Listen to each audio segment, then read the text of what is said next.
حضور صلی اللہ علیہ وآلہ وسلم کا ایک سادہ لوسا صحابی تھا جو کوئی خوش روح نہ تھا۔ ایک دن رسول اللہ صلی اللہ علیہ وآلہ وسلم نے اسے مدینے کے بازار میں جاتے دیکھا۔ حضور صلی اللہ علیہ وآلہ وسلم دبے پاؤں پیچھے سے اس کے پاس گئے، اسے اپنے بازوؤں میں جکڑ لیا اور بولے، بسم اللہ الرحمن الرحیم۔ آج کی ویڈیو بہت ہی اہم ویڈیو ہے کیونکہ آج کی اس ویڈیو میں ہم آپ کو نبی کریم صلی اللہ علیہ وآلہ وسلم کی عادات مبارکہ کے بارے میں بتانے جا رہے ہیں۔ آپ کو بتائیں گے کہ نبی کریم صلی اللہ علیہ وآلہ وسلم کی روزمرہ کی زندگی میں کیا مبارک عادتیں تھیں۔ چونکہ ہر مسلمان پر نبی کریم صلی اللہ علیہ وآلہ وسلم کی اتباع لازم ہے، اس لیے ہر مسلمان کو چاہیے کہ آپ صلی اللہ علیہ وآلہ وسلم کی عادات اور سیرت سے واقف ہو تاکہ آپ صلی اللہ علیہ وآلہ وسلم کی مکمل اتباع کر سکیں۔ ویڈیو کو عمل کی نیت سے آخر تک ضرور دیکھیے گا، آپ کو بہت فائدہ ہوگا۔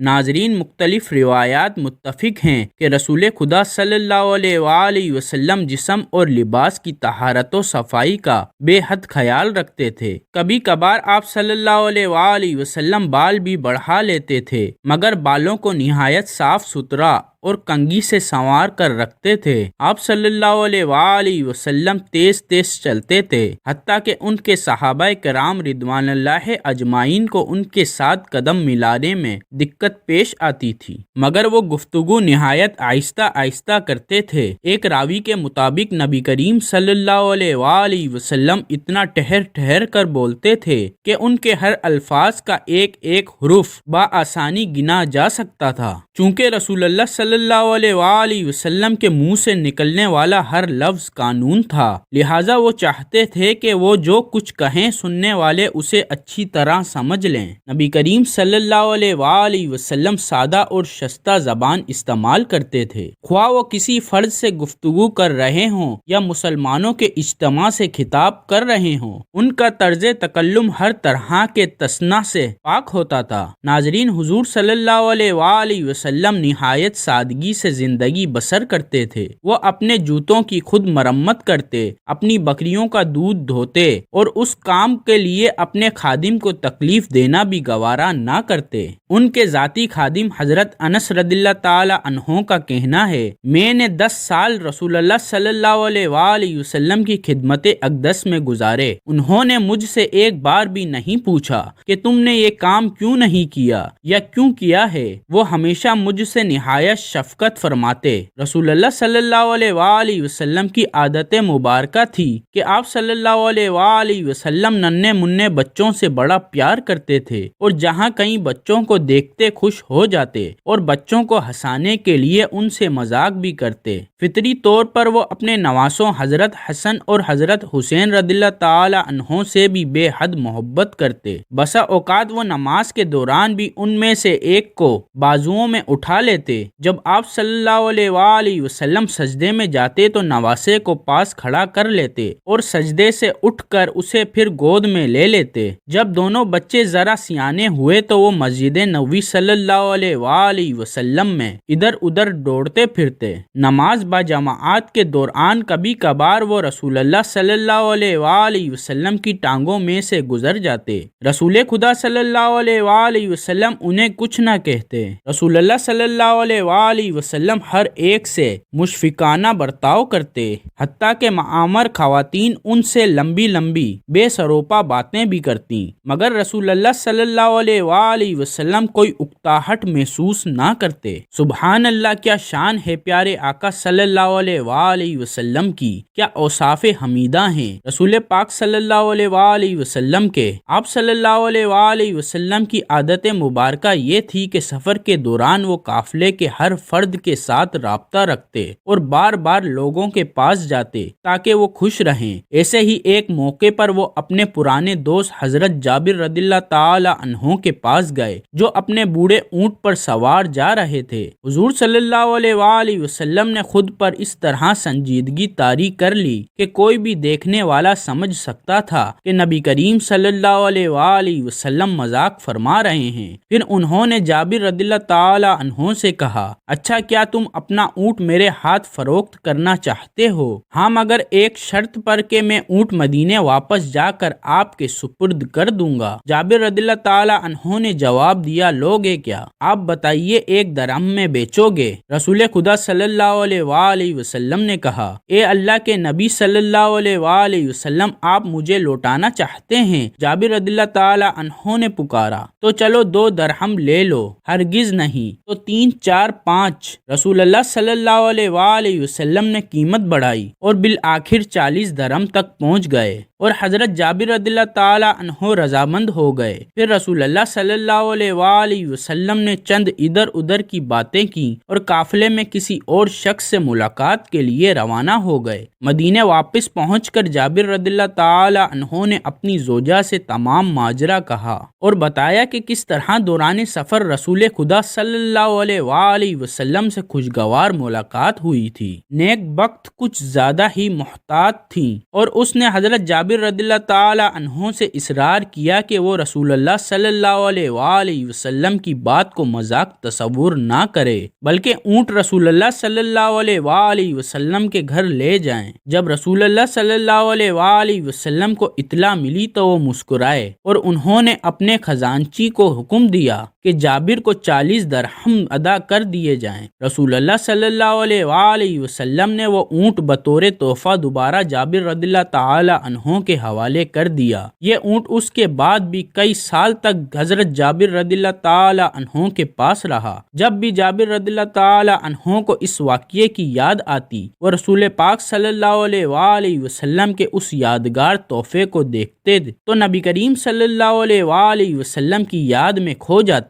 ناظرین، اللہ کے نبی صلی اللہ علیہ وآلہ وسلم جانوروں پر بھی بڑی شفقت فرماتے تھے۔ ایک روز حضور نبی کریم صلی اللہ علیہ وآلہ وسلم فوجی دستے کی میت میں جا رہے تھے کہ ایک صحابی حضور صلی اللہ علیہ وآلہ وسلم کے پاس کسی پرندے کے چند چھوٹے چھوٹے بچوں کو لایا۔ ان کی ماں بھی ساتھ تھی۔ رسول خدا صلی اللہ علیہ وآلہ وسلم نے اس سے پوچھا تو صحابی نے بتایا، میں نے ان بچوں کو ایک گھونسلے میں دیکھا۔ جوں ہی میں ان کے قریب گیا، ان کی ماں پرواز کر گئی۔ میں نے تمام بچوں کو اپنے رومال میں لپیٹ لیا۔ جب میں چلا تو اس کی ماں بھی میرے سر پر منڈلانے لگی۔ میں نے رومال کو زمین پر کھول کر رکھ دیا تو ماں بھی بچوں کے پاس آ گئی اور میں نے اسے بھی بچوں کے ساتھ رومال میں لپیٹ لیا۔ اب یہ سب آپ کے سامنے ہیں۔ رسول اللہ صلی اللہ علیہ وآلہ وسلم نے صحابی کو حکم دیا کہ وہ فی الفور واپس جائے اور بچوں کو ان کی ماں سمیت ان کے گھونسلے میں چھوڑ کر آئے۔ اس طرح ایک مرتبہ رسول اللہ صلی اللہ علیہ وآلہ وسلم نے فوج کے ہمراہ جاتے ہوئے ایک کتیا کو دیکھا جس کے بچے ماں کا دودھ پی رہے تھے۔ حضور صلی اللہ علیہ وآلہ وسلم نے ایک سپاہی کو کتیا کے پاس کھڑا کر دیا۔ اسے حکم دیا گیا کہ وہ ساری فوج گزرنے تک کتیا کے پاس کھڑا رہے اور کسی کو اسے پریشان کرنے نہ دے۔ ایک روز مدینے میں ایک اونٹ بھاگتا ہوا آیا اور رسول اللہ صلی اللہ علیہ وآلہ وسلم کے سامنے گھٹنے ٹیک کر بیٹھ گیا۔ فوراً ہی چند افراد بھی وہاں پہنچ گئے جو اونٹ کو پکڑنا چاہتے تھے۔ رسول خدا صلی اللہ علیہ وآلہ وسلم نے ان سے ماجرا پوچھا تو انہوں نے بتایا کہ اونٹ بہت بوڑھا ہو گیا ہے اور اب وہ کنویں سے پانی کھینچنے کا کام نہیں کر سکتا، چنانچہ ہم اسے ذبح کرنا چاہتے ہیں۔ رسول اللہ صلی اللہ علیہ وآلہ وسلم کو اونٹ پر رحم آ گیا۔ انہوں نے کہا، اسے چراگاہ میں چھوڑ دو، اس نے تمہاری طویل عرصے تک خدمت کی ہے۔ اونٹ کے مالک رسول اللہ صلی اللہ علیہ وآلہ وسلم کی بات سے متفق ہو گئے اور اونٹ کو واپس لے گئے۔ ناظرین، روایت میں آتا ہے کہ ایک اور سفر کے دوران حضور صلی اللہ علیہ وآلہ وسلم چند دوستوں کی میت میں تھے۔ انہوں نے سیرا میں ملنے والے ایک گھڑے سے بھیڑ حضور صلی اللہ علیہ وآلہ وسلم کے ایک رفیق سفر نے کہا، میں بھیڑ کو ذبح کر لیتا ہوں تو میں اس کی کھال اتار دوں گا۔ دوسرے صحابی نے ذمہ داری لی۔ تیسرے صحابی نے گوشت پکانے اور کھانا تیار کرنے کی حامی بھر لی۔ ہر ایک نے کچھ نہ کچھ کام اپنے ذمے لے لیا تو رسول اللہ صلی اللہ علیہ وآلہ وسلم نے کہا، میں جا کر خشک لکڑیاں اکٹھی کرتا ہوں۔ تمام صحابی رضوان اللہ اجمعین نے جو موجود تھے کہا کہ یا رسول اللہ صلی اللہ علیہ وآلہ وسلم، یہ کام بھی ہم سب کر لیتے ہیں، مگر رسول پاک صلی اللہ علیہ وآلہ وسلم نے فرمایا، میں لکڑیاں ضرور ضرور لاؤں گا۔ یہ مناسب معلوم نہیں ہوتا کہ آپ سب لوگ تو کام کریں اور میں کوئی مدد نہ کروں۔ ناظرین، یہ ہیں اوصاف اور یہ ہیں عادات ہمارے پیارے آقا صلی اللہ علیہ وآلہ وسلم کی، جو دو جہاں کے بادشاہ ہیں، لیکن آج کسی کو چھوٹا سا مرتبہ مل جائے تو حکمرانی شروع کر دیتا ہے اور اپنے ماتحتوں کے ساتھ کام کرنے کو توہین سمجھتا ہے۔ حالانکہ یہ تو اعلیٰ ظرفی ہے کہ سب کے ساتھ مل کر کام میں شامل ہو جائے، اور یہی ہمارے لیے ہمارے پیارے نبی صلی اللہ علیہ وآلہ وسلم کی تعلیم بھی ہے۔ اب آپ صلی اللہ علیہ وآلہ وسلم کی عادات میں یہ بھی آتا ہے کہ رسول اللہ صلی اللہ علیہ وآلہ وسلم صحابہ کرام رضوان اللہ اجمعین سے مذاق بھی فرمایا کرتے تھے، اور صحابہ کرام رضوان اللہ اجمعین اس سے لطف اٹھاتے۔ حضور صلی اللہ علیہ وآلہ وسلم کا ایک سادہ لوسا صحابی تھا جو کوئی خوش روح نہ تھا۔ ایک دن رسول اللہ صلی اللہ علیہ وآلہ وسلم نے اسے مدینے کے بازار میں جاتے دیکھا۔ حضور صلی اللہ علیہ وآلہ وسلم دبے پاؤں پیچھے سے اس کے پاس گئے، اسے اپنے بازوؤں میں جکڑ لیا اور بولے، کیا کوئی یہ غلام خریدنا چاہتا ہے؟ صحابی نے گردن موڑ کر دیکھا کہ اسے کس نے بازوؤں میں لے رکھا ہے۔ رسول اللہ صلی اللہ علیہ وآلہ وسلم کو دیکھ کر اس کی خوشی کا ٹھکانہ نہ رہا۔ اس نے اپنی کمر حضور صلی اللہ علیہ وآلہ وسلم کے سینے کے ساتھ زور سے لگاتے ہوئے کہا، یا رسول اللہ صلی اللہ علیہ وآلہ وسلم، اس غلام کی فروخت سے آپ کو کچھ زیادہ رقم نہیں ملے گی۔ رسول اللہ صلی اللہ علیہ وآلہ وسلم نے اسے چھوڑ دیا اور بولے، مگر خدا کی نظروں میں تمہاری قدر و قیمت بہت زیادہ ہے۔ روایات میں آتا ہے کہ ایک روز ایک اجنبی رسول اللہ صلی اللہ علیہ وآلہ وسلم کے پاس آیا۔ رسول خدا صلی اللہ علیہ وآلہ وسلم نے اسے کھلایا پلایا اور رات گزارنے کے لیے بستر بھی دیا۔ وہ کوئی نادان دشمن تھا، اس نے بستر خراب کر دیا اور صبح چلا گیا۔ یوں وہ اللہ کے رسول صلی اللہ علیہ وآلہ وسلم سے اپنی تصوراتی دشمنی کا انتقام لینا چاہتا تھا۔ کچھ دور جا کر اسے احساس ہوا کہ وہ اپنی تلوار تو رسول اللہ صلی اللہ علیہ وآلہ وسلم کے گھر میں ہی چھوڑ آیا ہے۔ چنانچہ وہ واپس آیا، اس نے دیکھا کہ اللہ کے رسول صلی اللہ علیہ وآلہ وسلم اس کے گندے کیے ہوئے بستر کو اپنے دست مبارک سے دھو رہے ہیں۔ جب رسول پاک صلی اللہ علیہ وآلہ وسلم نے مہمان کو دیکھا تو انہوں نے اس کی تلوار اٹھا کر اس کے حوالے کر دی، اجنبی کو ملامت تک نہ کی۔ اکثر بدو پر حضور صلی اللہ علیہ وآلہ وسلم کی اس اخلاق کا اتنا اثر ہوا کہ اس نے رسول اللہ صلی اللہ علیہ وآلہ وسلم سے معافی طلب کی اور کلمہ پڑھ کر مسلمان ہو گیا۔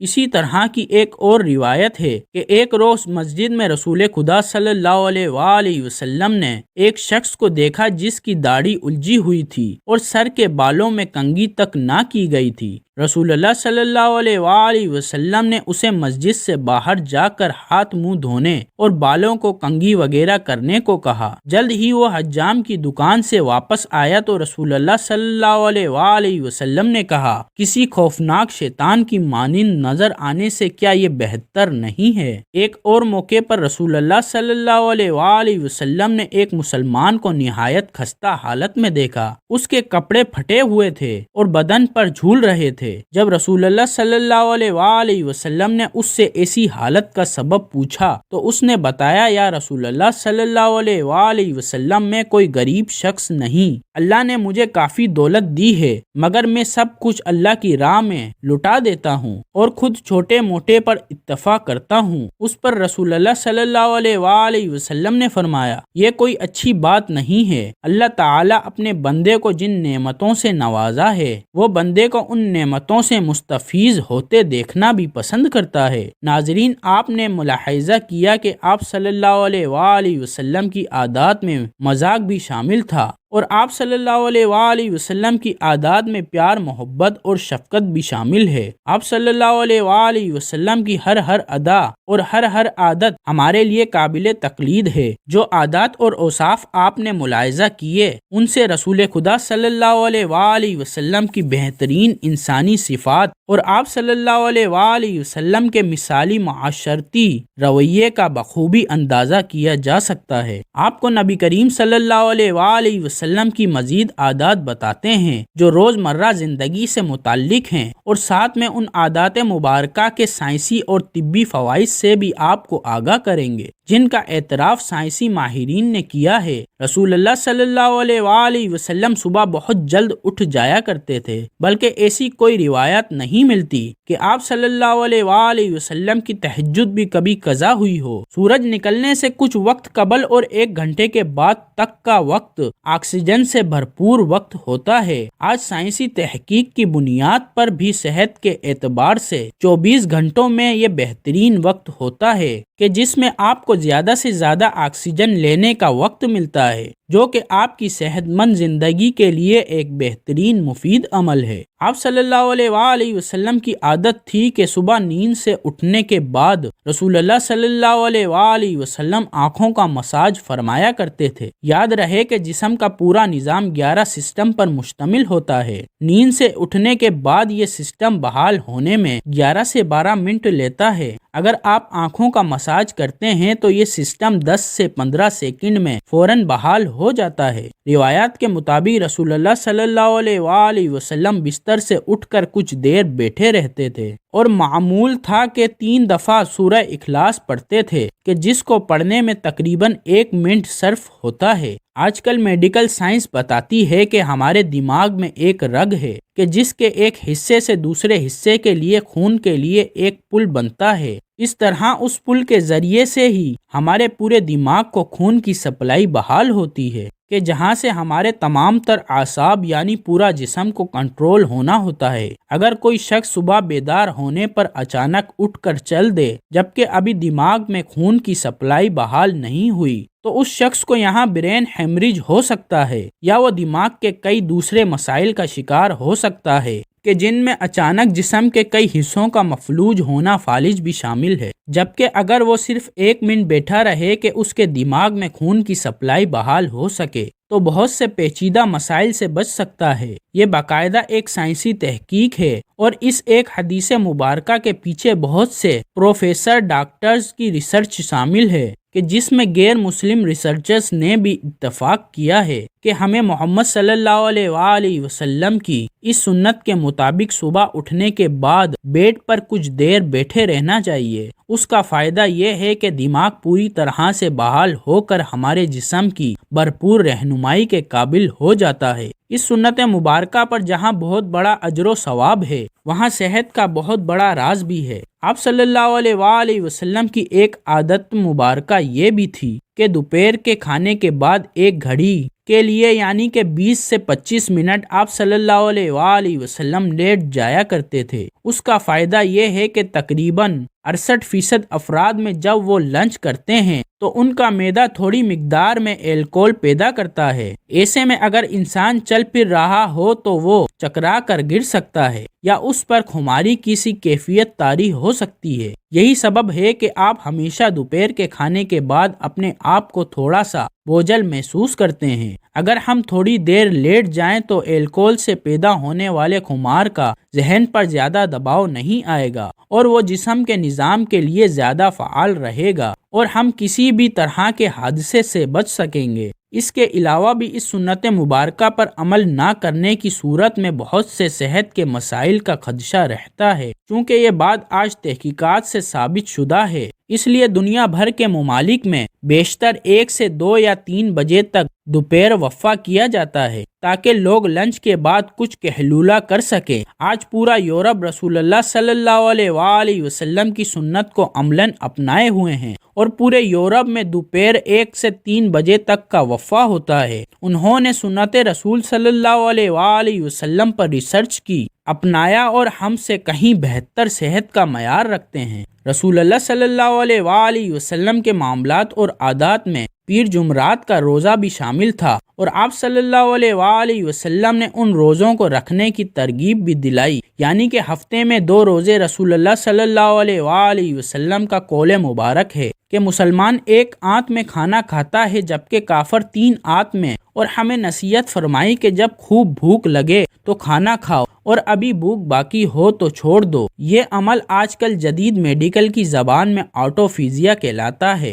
یہ انسانی جسم کو صحت مند رکھنے کا بہت عظیم راز ہے۔ ہوتا یہ ہے کہ جب معمول کے مطابق اپنی ضرورت سے زیادہ کھانا کھاتے رہتے ہیں تو جسم میں ایکسٹرا پروٹین فیٹ اکٹھے ہو جاتے ہیں جو کہ جسم کی ضرورت سے زیادہ ہونے کے سبب جسم میں زہر کا کردار ادا کرتے ہیں اور مختلف بیماریوں کا سبب بنتے ہیں۔ آج کی عام بیماریاں شوگر، کولیسٹرول اور بلڈ پریشر کا بنیادی سبب یہی ایکسٹرا فیٹ ہی بنتے ہیں۔ جب آپ کو بھوک ہوتی ہے تو جسم میں کھانا ہضم کرنے کا خود کار نظام پوری طرح سے تیار ہو جاتا ہے۔ اگر ہم نے 100 لقمے کھانے تھے مگر 70 پر ہاتھ روک لیا تو باقی 30 لقمے کی جن کی جسم کو ضرورت تھی، جسم وہ ضرورت ان ایکسٹرا پروٹین اور فیٹ کو کھا کر پورا کرتا ہے۔ جسم اپنے خود کار نظام کے تحت اکٹھے ہونے والے زہر کو ختم کرتا رہتا ہے اور آپ صحت مند رہتے ہیں۔ اب جب 3 روز کچھ کوتاہی ہو گئی اور آپ نے پیر کو روزہ رکھ لیا،